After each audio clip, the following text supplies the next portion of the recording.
दोस्तों, बहुत समय पहले की बात है। एक छोटा सा राज्य था। उस राज्य का राजा बहुत खुशहाल था। उसके पास किसी चीज की कोई कमी नहीं थी। प्रजा भी अपने राजा का खूब आदर सत्कार किया करती थी। प्रजा अपने राजा से बहुत खुश थी। लेकिन आज कुछ ऐसा हुआ था जिससे राजा की नींद हराम हो चुकी थी। राजा को रात भर नींद नहीं आ रही थी। 25 सालों से आज तक ऐसा कभी नहीं हुआ था। राजा के साम्राज्य पर आज तक किसी ने हमला करने का प्रयास तक नहीं किया था। लेकिन आज पड़ोसी राज्य ने इस छोटे से राज्य पर आक्रमण कर दिया।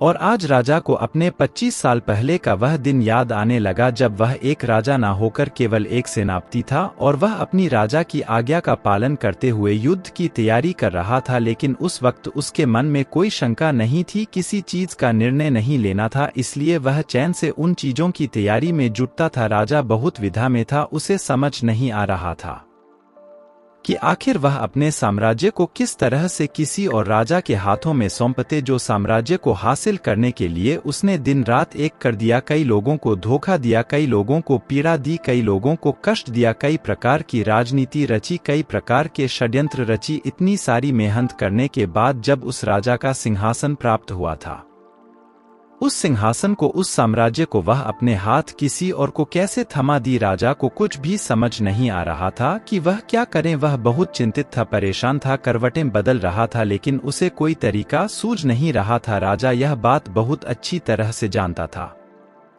कि बात केवल मेरी नहीं है, इस पूरे साम्राज्य की है। राजा ध्यान करना जानता था। वह बार बार ध्यान करने का प्रयास भी कर रहा था ताकि वह शांत हो सके, उसका मन शांत हो सके और वह अपनी अंतरात्मा की आवाज सुन सके। उसने कई बार प्रयास किया लेकिन हर बार उसे असफलता ही हाथ लगी। वह अपने मन की आवाज अर्थात अपनी अंतरात्मा की आवाज सुनने में असफल रहा, जिस कारण वह बहुत परेशान था, चिंतित था और बहुत दुविधा में था। वह समझ नहीं पा रहा था कि आखिर वह क्या फैसला करें और उसके पास बहुत कम समय भी बचा हुआ था। केवल उसके पास आज रात का ही समय था। कल सुबह पड़ोसी राज्य उस पर आक्रमण कर देगा।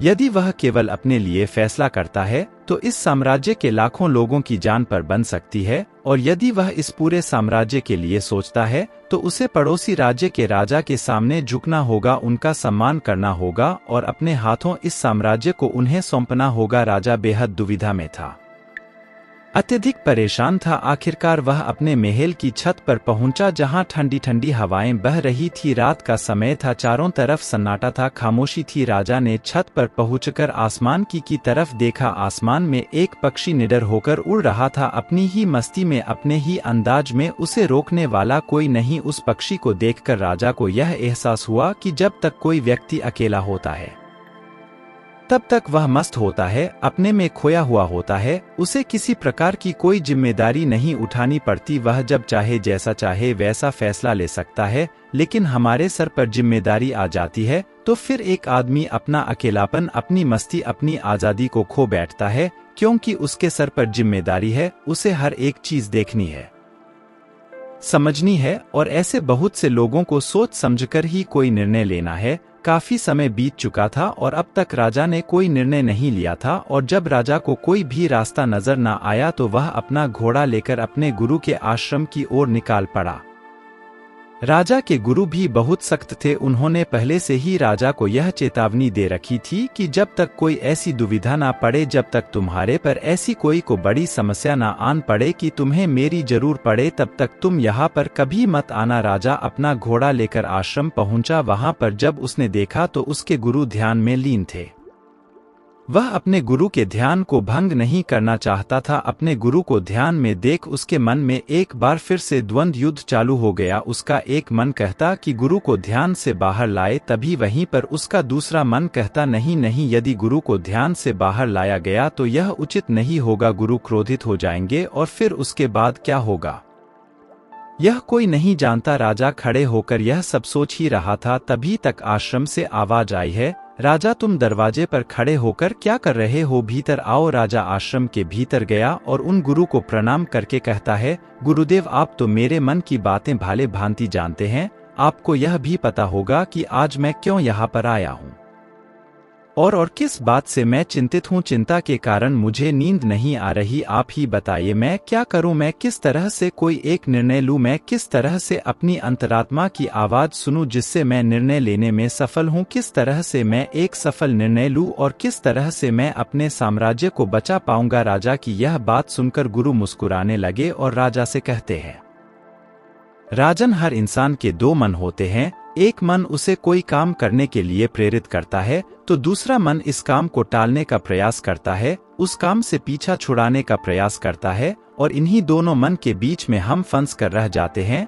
हम किसी एक तरफ निर्णय नहीं ले पाते, हम किसी एक दिशा की तरफ नहीं बढ़ पाते, और ऐसे समय पर हमारे मन में सवाल उत्पन्न होने लगता है कि जो फैसला हम लेने जा रहे हैं क्या वह सही है या फिर गलत? ऐसी स्थिति हमेशा आधी अधूरी हो जाती है और वह हमें अपने पूरे जीवन भर पछताने के लिए मजबूर कर देती है। तभी वह राजा कहता है कि गुरुवर, यह तो मैं भी जानता हूँ और मैं भी इसी शंका में फंसा हुआ हूँ। मैं यहाँ से निकल नहीं पा रहा। मुझे यह नहीं समझ आ रहा कि मैं किस तरफ जाऊं, मैं कैसे सही निर्णय लूं, मैं कैसे अपनी अंतरात्मा की आवाज़ सुनूं जिससे मैं एक सही निर्णय ले पाऊं। आप मुझे कृपा करके कोई मार्ग दिखाइए, कोई सही तरीका बताइए जिससे मैं सफल और सही निर्णय ले पाऊं, जिससे मुझे जीवन भर पछतावा ना हो। तभी गुरु उसे राजा की बात सुनकर एक बार फिर मुस्कुराने लगे और राजा से कहते हैं, हे राजन, जीवन में कोई भी फैसला गलत या सही नहीं होता। यह तो हमारे मन की संरचना है, यह तो हमारे मन का माया जाल है। वास्तविकता तो यही है कि जो होना होता है वही होता है। हमारे और तुम्हारे करने से कुछ भी नहीं होने वाला, कुछ भी नहीं बदलेगा। लेकिन फिर भी हम अपने अहंकार में यह सोचने लगते हैं कि हम जैसा चाहते हैं हम वैसा ही करेंगे और जैसा हमें चाहिए बिल्कुल वैसा ही होगा। हम यही सोचते हैं कि हम अपने फैसले से दुनिया बदल सकते हैं और इसीलिए हम सही और गलत के चक्कर में फंस कर रह जाते हैं और हम कोई भी काम आगे नहीं उठा पाते, कोई भी निर्णय नहीं ले पाते। लेकिन वास्तविकता तो यही है कि फैसला कभी भी गलत और सही नहीं होता। मान लो कि आज तुमने गलत फैसला भी ले लिया तो भी तुम्हें भविष्य में आगे चलकर सही सीख ही देगा, और यदि तुमने एक सही फैसला ले लिया तो वह तुम्हारे लिए काम बन जाएगी और वह तुम्हारे लिए आगे का रास्ता भी खोल देगी। देखा जाए तो वास्तविक तौर पर दोनों ही परिस्थितियों में तुम्हारा ही फायदा है, तुम्हारी ही उन्नति है। कम से कम ऐसे में तुम एक जगह पर ठहरे हुए तो नहीं हो, तुम्हारा मन इस शंका में फंसा हुआ तो नहीं है, तुम इस माया जाल से निकल चुके हो। तभी वह राजा उन गुरु से कहता है, हे गुरुवर, आप कहना क्या चाहते हैं? आप कहानियां तो नहीं कह रहे कि मैं बिना सोच विचार के कोई भी निर्णय ले लूं? क्या ऐसा करना मूर्खता का प्रमाण नहीं होगा? आज मेरे ऊपर लाखों लोगों की जिम्मेदारियां हैं और वे ऐसे ही कोई भी फैसला कैसे ले सकता हूं? तभी गुरु मुस्कुराते हुए राजा से कहते हैं, हे राजन, तुम मेरी बात समझ नहीं रहे हो। मैं तुमसे ऐसा नहीं कह रहा कि तुम सोच विचार कर निर्णय मत लो, बल्कि मैं तो यह कह रहा हूँ कि अच्छी तरह से सोच विचार कर निर्णय लो और अच्छी तरह से सोचने के बाद, पूर्ण रूप से सोच विचार करने के बाद तुम अपने दोनों मन को एक जगह पर सहमत करवाओ। यदि तुम अपने दोनों मन को एक निर्णय पर ला पाते या एक काम के लिए और एक ही दिशा में ला पाते तो वही फैसला तुम्हारी अंतर आत्मा का फैसला होगा। तुमने कई बार यह अनुभव तो किया ही होगा कि किसी काम में तुम्हारा मन तो कर रहा है लेकिन बुद्धि तुम्हारा साथ नहीं दे रही, बुद्धि तुम्हारा पल पल विरोध कर रही है, और ऐसी स्थिति में हमारे मन और हमारी बुद्धि के बीच युद्ध चल रहा होता है। लेकिन यहाँ पर समझने वाली बात यह है कि जो बातें तुम्हारे मन से उठ रही है वही बात तुम्हें सही रास्ते पर ले जाना चाहती है। वहीं पर तुम्हारी बुद्धि तर्क वितर्क करके उस रास्ते को साफ करना चाहती है, सभी प्रश्नों का निवारण करना चाहती है। जैसे मान लो कि तुम एक पहाड़ी पर जाना चाहते हो जहां पर तुम्हें यह पता चला है कि वहां बहुत सारा सोना है, लेकिन इसके लिए तुम्हें घने जंगलों से होकर गुजरना होगा। तुम्हारा मन वहां जाने के लिए तैयार है, वह सोना को पाना चाहता है, लेकिन तुम्हारी बुद्धि तुमसे यह कह रही है, जंगल बहुत घना है और बहुत खतरनाक भी है, वहां पर तरह तरह के विशाल जानवर रहते हैं, तरह तरह के जंगली जानवर रहते हैं और उसका रास्ता भी सुरक्षित नहीं है।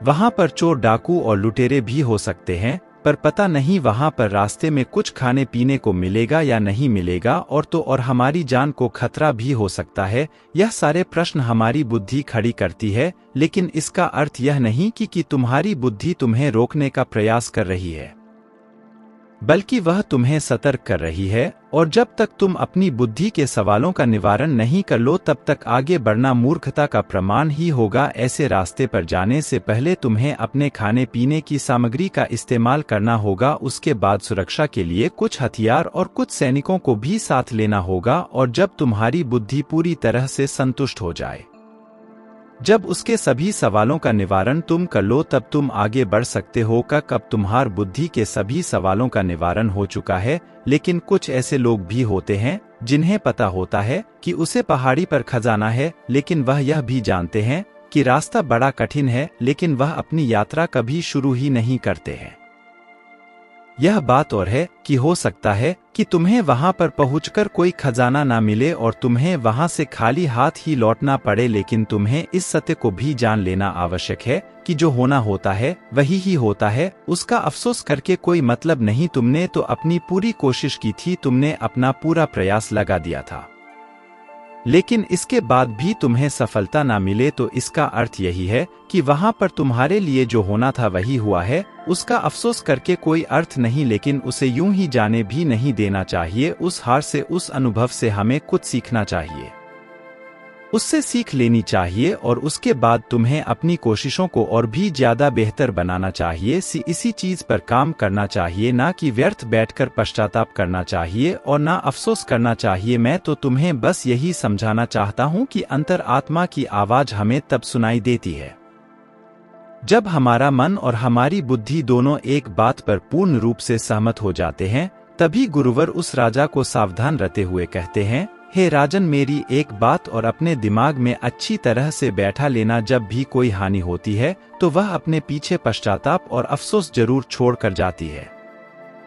तुम्हें हमेशा अपनी हार पर ऐसा ही लगेगा, यदि मैंने कुछ ऐसा कर दिया होता तो शायद मैं सफल हो गया होता, और यही पछतावा, यही अफसोस तुम्हें हर काम के पीछे नजर आएगा जो काम में तुम असफल हुए हो। जब भी कोई व्यक्ति असफल होता है तो वह यही सोचता है कि यदि मैंने इस काम को उस तरीके से कर दिया होता या फिर उसके कहे के अनुसार कर दिया होता तो शायद मैं आज यहाँ पर सफल हो चुका होता। लेकिन वास्तविकता तो यही है कि तुम्हें कभी भी इस बात का एहसास नहीं होने देगी कि तुम्हारे साथ क्या तय किया गया है और तुम्हारे साथ क्या होने वाला है। हाँ, यह बात और है, कुछ सचेत और कुछ जागरूक लोग ही इस बात को जान पाते हैं कि उनके साथ आगे क्या होने वाला है, इसलिए वह कभी भी उस चीज के होने का पश्चाताप नहीं करते, उसका अफसोस नहीं करते, क्योंकि उन्हें पूरा पता होता है कि आखिर क्या होने वाला है, और वह अपनी पूरी कोशिश करते हैं। उसके बाद जो कुछ होना था वह तो होना ही है, उसमें पछतावा करके क्या लाभ। किंतु जिन लोगों को अपने फैसला पर यकीन नहीं होता वह हमेशा केवल सोचते ही रह जाते हैं,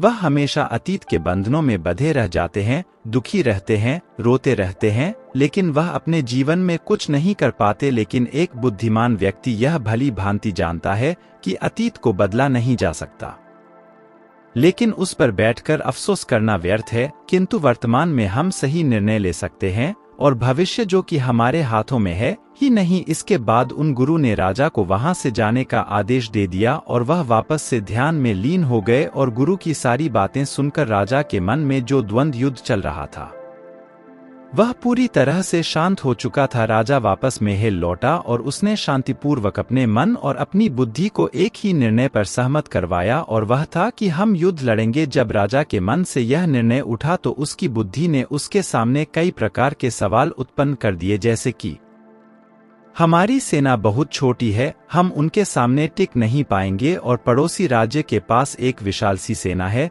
जो हमें चुटकियों में मसल सकती है, उनके पास तरह तरह के हथियार हैं और लड़ने का कौशल भी है। और ऐसे ही कई प्रकार के सवाल उसकी बुद्धि उससे कर रही थी। उन सभी प्रश्नों का जवाब देते हुए राजा आगे बढ़ता चला गया, और वह इसी निर्णय पर पहुंचा कि हम युद्ध लड़ेंगे। यदि हम सही रणनीति से, सही तरीके से युद्ध लड़ेंगे तो हम छोटी सेना के साथ ही उन्हें हरा सकते हैं। इसके बाद राजा चैन की नींद सो गया, और अगली सुबह उसने अपने सेनापति को आदेश दिया कि हम युद्ध लड़ेंगे, सेना को तैयार करो। सेनापति ने राजा की आज्ञा का पालन किया। दोनों ही राज्य में घमासान युद्ध हुआ। हालांकि इस राज्य की सेना बहुत छोटी थी, बहुत कम थी, लेकिन राजा की सही रणनीति के कारण, राजा की सही निर्देशन के कारण आखिरकार राजा ने इस युद्ध को जीत ही लिया। दोस्तों, उम्मीद है कि आपने